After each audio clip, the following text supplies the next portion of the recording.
Emotional intelligence. It seems to be a buzzword nowadays. Mm. If you look at a lot of the media, everyone's talking about emotional intelligence, but what is it really? For me, emotional intelligence is not about control or performance, it's about presence. We often look at it and say, oh, I'm emotionally intelligent because I could read the room, I could gauge what's going on, and I could adapt my behavior to that. But then you're not being authentic. You're not really dealing with your emotions, you're dealing with the other's emotions, and you are adapting yourself for performance. So technically, you've become a performer in every sense of the word. So, what I look at emotional intelligence, and when I work with my clients with emotional intelligence, it's about engaging the heart because that's where we become authentic. That's where we build our resilience. And that's really who we are. So, to me, emotional intelligence isn't about performance, it's about presence. And we'll get to our panelists in just a moment. As a brief introduction, I'm Teresa Palmer, who has been guest hosting this Monday platform on the Mondays on the Own It platform for about 4 or 5 months now. And I'm going to be continuing that for a little bit longer. So I'm happy to be here. I am a holistic cardiology nurse practitioner who deals a lot with having people, giving the people the power to be able to have sustaining transformation and working with emotional intelligence. I'm also author of the book, Heal Your Heart from Within. And with that, I'm going to let our panelists give you a brief introduction of who they are and then their take on emotional intelligence. And let's see what develops during the course of this 30 to 40 minutes. Dr. Durain, I'll start with you. Good morning, good morning, good morning. I'm Dr. Durain Irvin, CEO of 3-in-1 Ministries and Genesis Innovation. I am excited to be here this morning. When we talk about emotional intelligence, my take on it is being able to read the room. And sometimes, as we like to say at the Baptist Church, govern yourselves accordingly. Because sometimes I'm loud.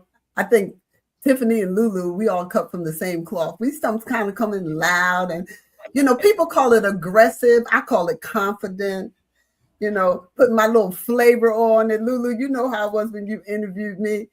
Yes. But in certain situations, you have to be able to read the room. And when you think about emotional intelligence, it's also how you react to what life throws you. Because the diva that you guys see right now, I can't go in the boardroom in that manner. Right. But the key is be your authentic self. I can tone it down, or as we say in South Philly, I know how to flip the script. But still being your authentic self. I don't think when we talk about emotional intelligence, it's taking on the characteristics, the emotions, and the personality of others and becoming that. I think it's staying authentic to who you are. Exactly. But just being able to read the room and how you need to proceed in certain areas. Mm-hmm. Now, that's my story, and I'm sticking to it. Thank you so much for that. I'm going to move on. The next person on my screen is Jacqueline. So great day, everyone. Thank you for having me here. It's just always so good to see everyone. I'm Jacqueline LL Brown, and most people know, as you heard Dr. Durain, that LL stands for LuLu. But I'm also known as the sovereign authority architect for life, wisdom and fire. And I love what Dr. Durain said, is because that wisdom and fire that we bring to the work that we do. So For more than 40 years, I worked in global high technology leadership, helping organizations build systems, infrastructure, and strategies that could operate at scale, literally around the world. But over time, I realized something very profound. The greatest systems that need architecture are not necessarily technological systems. They are our human systems. And that's Mhm. where Teresa talks about the heart, our mind, our emotions, the identity, and the internal leadership structures that determine how we show up in the world with emotional intelligence.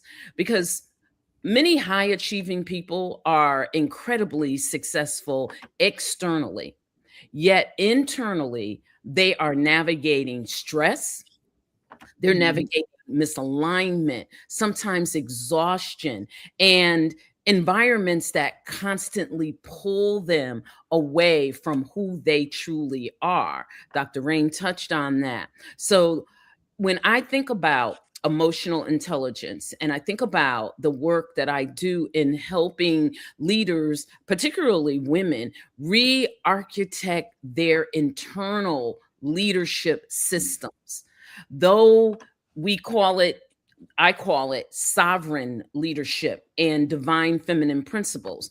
Those are really important. Those are two important things to come into emotional intelligence.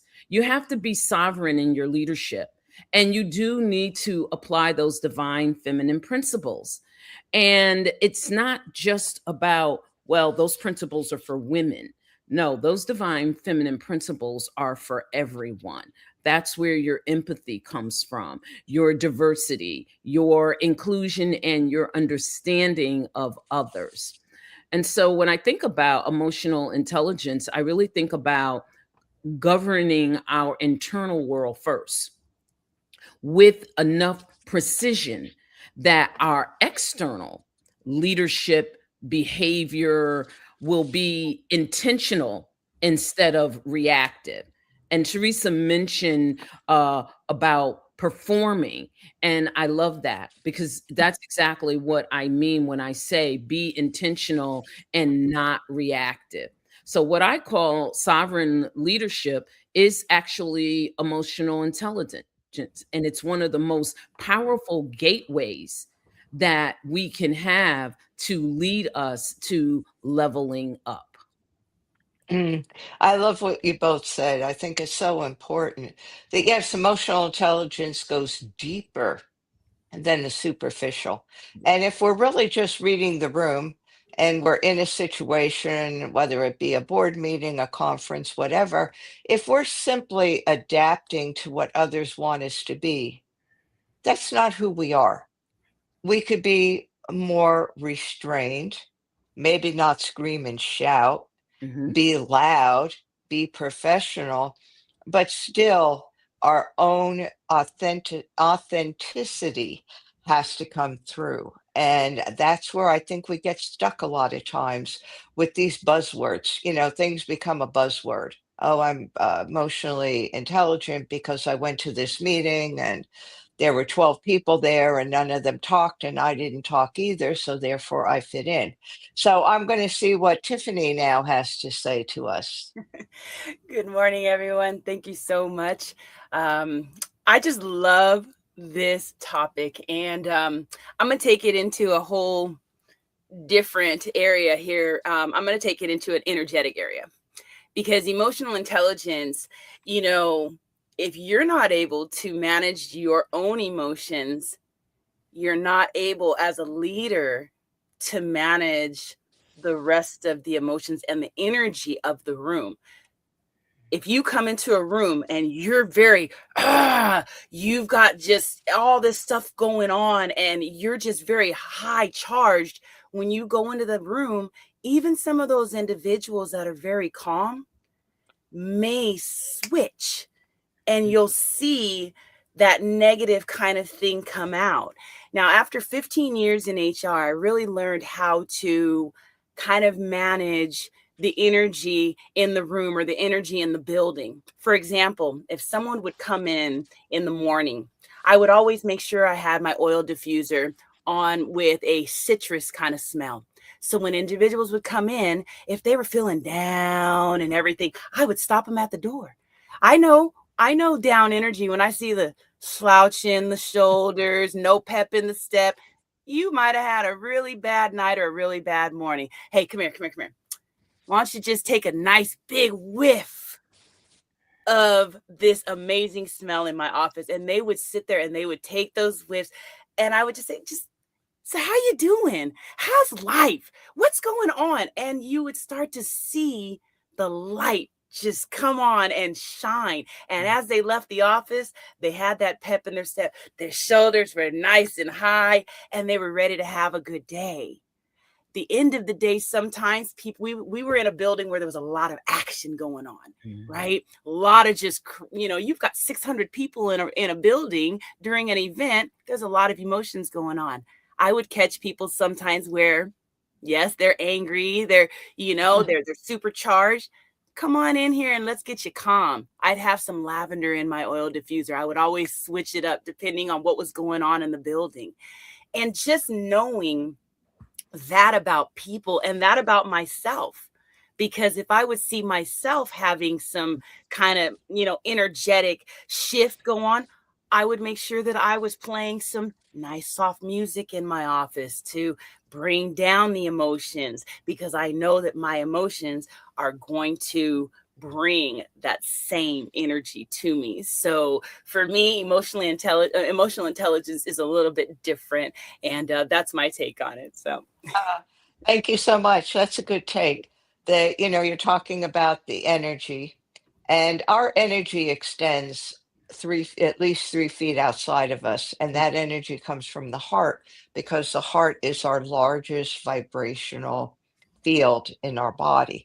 It's not our brain, it's actually our heart. So whatever we're feeling, other people begin to feel.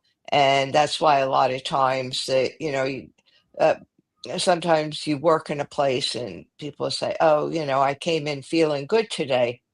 But when I walked in to the office or whatever, I started to feel down, or I started to feel angry about something. And they don't, it's hard then to look at, what you need to do is really look at yourself and say, is this feeling coming from me, or is it coming from those around me? And 9 out of 10 times it's coming from those around you. So with emotional intelligence, everybody in this panel does different types of work. So Tiffany already touched on it. What do you do with emotional intelligence in the work that you do? How do you use emotional intelligence to help others? Dr. Derain, we'll start with you. You're muted. I apologize. Tiffany definitely hit the head on it, because I was also thinking about the workplace, but just thinking in the academic realm, when we think of those individuals that have a high IQ, who think we have arrived. High IQ will get you into college, and it may get you some places, but it's that emotional intelligence that's going to keep you here. How you control your emotions, how you deal with stress, how you deal with those exams that you're going to take. It's a combination. But we have some intellectuals who think that's all that's needed, and that is a mistake, especially if you try to bring that into the school system. It does not work. When you are in the school system, first of all, you're dealing with, I'll use my previous middle school. I had 2,000 students. I could look at my students and tell that something was wrong. And what I would say to them, good morning. I'll come, hey, sweetheart, how you doing? I'm fine. I said, I don't think your face got that memo that you're fine, because that's not the fine face. They were like, well, how do you know what I look? Because I know your look. I know your happy look. I know there's something on your mind look. I can tell a teacher, how you feeling? Oh, I'm feeling fine. Then why is your left foot dragging? Something is wrong. I can read that because my job is to know my people. Very short story. I had this parent come in, and you could tell she was hotter than July. So they called me up, they think I can come in. I'm Helen Keller, the miracle worker, when we have difficult parents. So I come in, good morning, everyone. And I was like, good morning, ma'am. How are you? I'm just fine. I said, can I say to you what I say to the students? And she said, what? I said, your face didn't get that I'm fine memo. And she busts out laughing. I said, why don't we go in the back and let's talk about what's going on? Because obviously you had something on your mind. And that's how I read the room. That's how I change the atmosphere. I see myself as a thermostat. And it's my job to either turn it down, which is normally what I do in the school system. Now if we transfer to the house of worship, it's my job to turn it up. LuLu can relate. Sometimes you come in and you're teaching and you're giving a message, and yes, and I look. Sometimes I give them my little cheer from college. Ooh, it's cold in here, and so I gotta turn it up some, get the people riled up, so that the good feelings that I'm trying to project, whether I'm in an auditorium with the students, whether I'm in a pep rally, whether I'm in an in-service with the staff, whether I'm in the house of God and I'm leading worship or I'm leading prayer, I have to be able to use emotional intelligence to either turn it down or turn it up.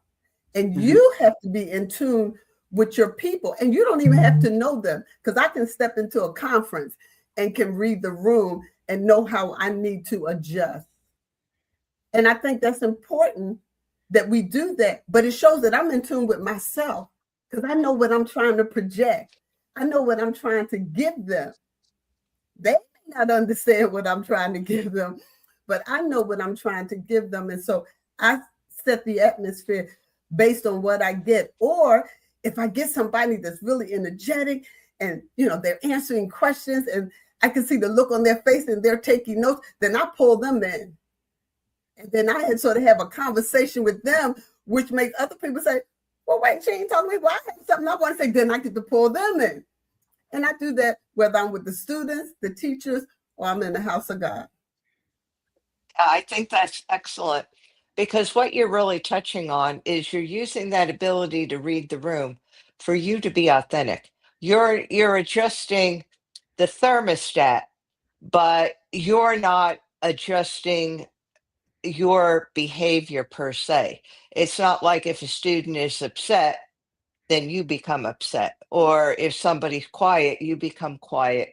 You use that gauge, reading the room, as your own authenticity and your own barometer. And then you help the others adjust to that and adjust the climate in the room so that it's comfortable. So I really like Can that. I add one thing to that, Teresa? Because you Sure. said something that was key, that you don't let other people adjust your temperature. Now I did that, and I can share this with you. I had a teacher. She kind of caught me off guard. She was very rude and disrespectful and raised her voice. And I was like, Lord, this is not going to go this way today. And so, as I told her, sweetie, I give as good as I get. So I gave it back to her. And she was so offended. How could you speak to me in that way? Because that's the way you spoke to me. That's not a good feeling, is it? But then I thought, what example was that to the other people who were around?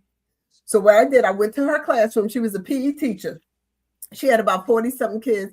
I said, excuse me, may I interrupt your class and speak to you for a minute? And apologize to the class. And I said, I spoke to you in an unprofessional manner. I allowed your attitude to make me go into and I call it a temple, to go into a temple that I had no business going into. So I apologize for my unprofessional behavior and for raising my voice at you. Now, she was almost in tears. She said, no, you were right, because I was so disrespectful to you. So I apologize to you too. And I will never speak to you in that way again. I lie not. One student stood up and said, let's give them a round of applause for them adulting. Look at them adulting. And everybody started clapping. They're adult. I didn't even know adulting was a word, but the student. But what that showed me was I got to be in control at all times. I can't allow people to take me there. But if I do, I have to be humble enough to go to them and apologize and get it right. Because I don't want people to ever think that I'm acting in an ungodly manner and I'm not so high and mighty that I can't come to you and apologize when I am wrong. Made a world of difference, not only in my relationship with her, but in the relationship with the children.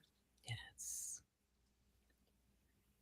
Thank you so much for that. Oh, no problem. Thank you so much for that. It was so worthwhile. And with that, let's go on to Jacqueline and see what she has to say. These are such good nuggets. Oh, wow. This is a wonderful conversation.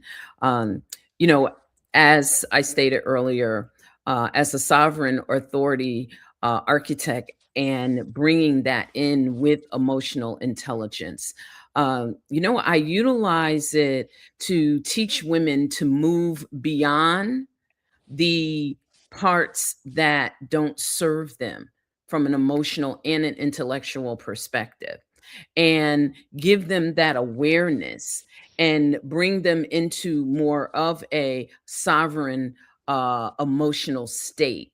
And emotional intelligence by itself, when you're dealing with and helping leadership, and Dr. Rain, I'm sure, can appreciate this because we're dealing with a very diverse group of senior leaders. We're dealing with pastors, we're dealing with high level clergy, but then on the corporate side, we're dealing with VPs, CFOs, CEOs. There's such a broad range of leadership that bringing that emotional sovereignty with the emotional intelligence really does help. Now, what do I mean by that? Because somebody's going to say, well, what does she mean? The outcomes of the work. When I work with clients, emotional intelligence is the starting point.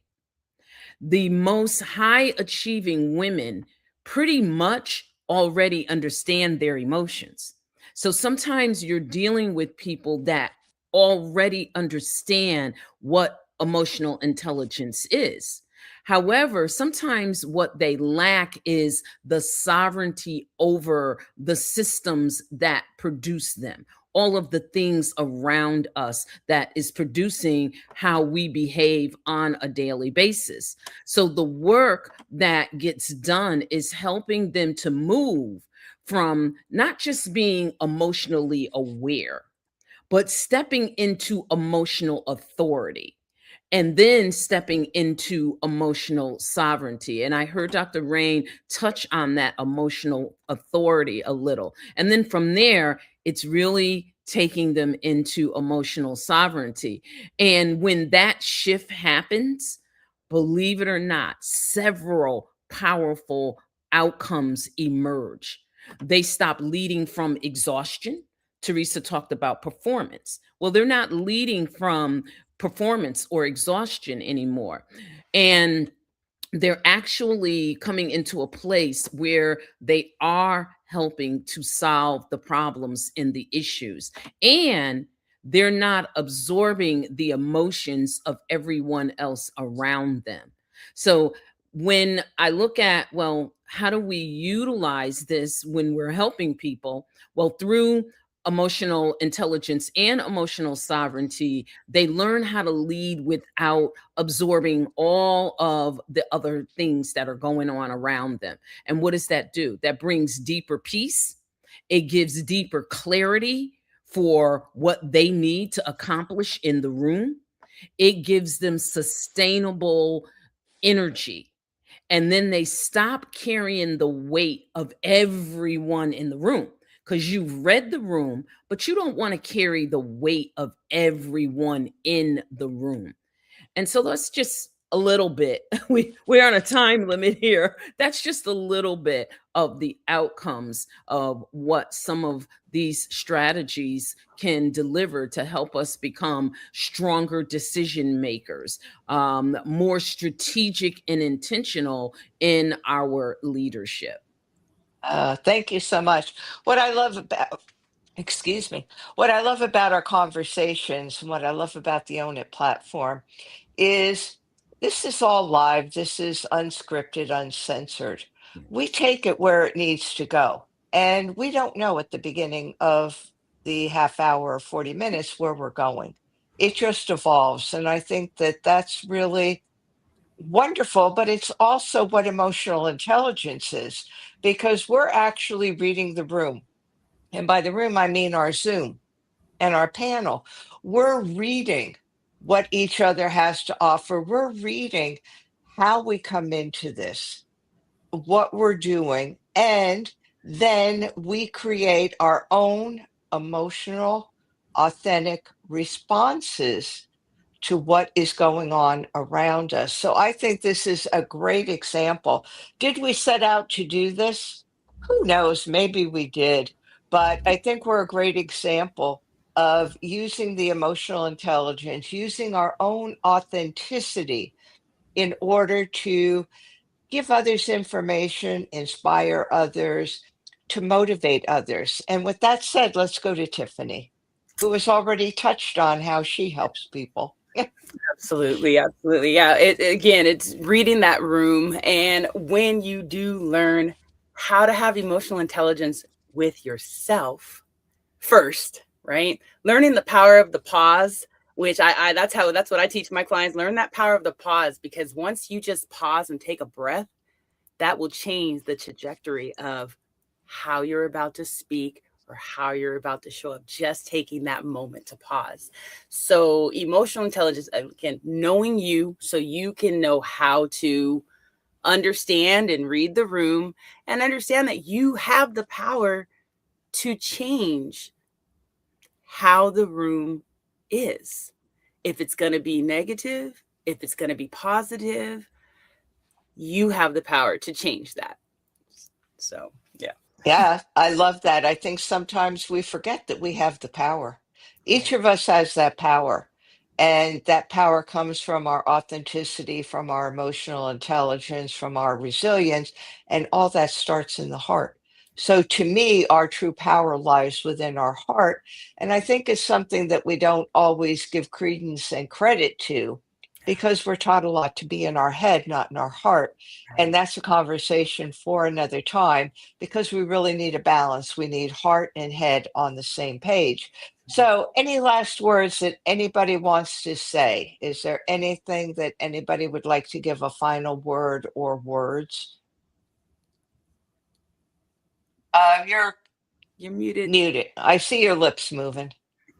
I want to piggyback on what Tiffany said. One thing that I would tell the kids, that I was He-Man and the Masters of the Universe. And what He-Man would do, he'd put his hand up and he'd say, I have the power. And that's what we have to remember in dealing with our emotional intelligence. We have to get in touch with our feelings and recognize that we can turn those into our purpose, into our action, bringing people together or tearing them apart. We could relieve a stressful situation, or we could add to that situation. And we also, it can just help us to succeed. I'm going to stay on the positive. It could help us to succeed, because when you have control of your emotions and yourself, and you're satisfied with who you are, girl, you can take over the world. That's Yes. it. Yes. So we Yeah. do. We have the power. Yeah. Yeah. We are our own superpowers. So, Yes, yes. I and I love think girl this is, power. I'm all about girl power. Yes. I think this is a great way to close this out. We're at the end of our half hour. I want to thank everyone on the panel. And for those listening now, and for those listening to the replay, I hope that you have gotten some information, inspiration, and some motivation, and take what resonates with you. And as always, if something doesn't resonate, that's okay. Be who you are, take what you need, and live your best life. Thank you for joining us this Monday.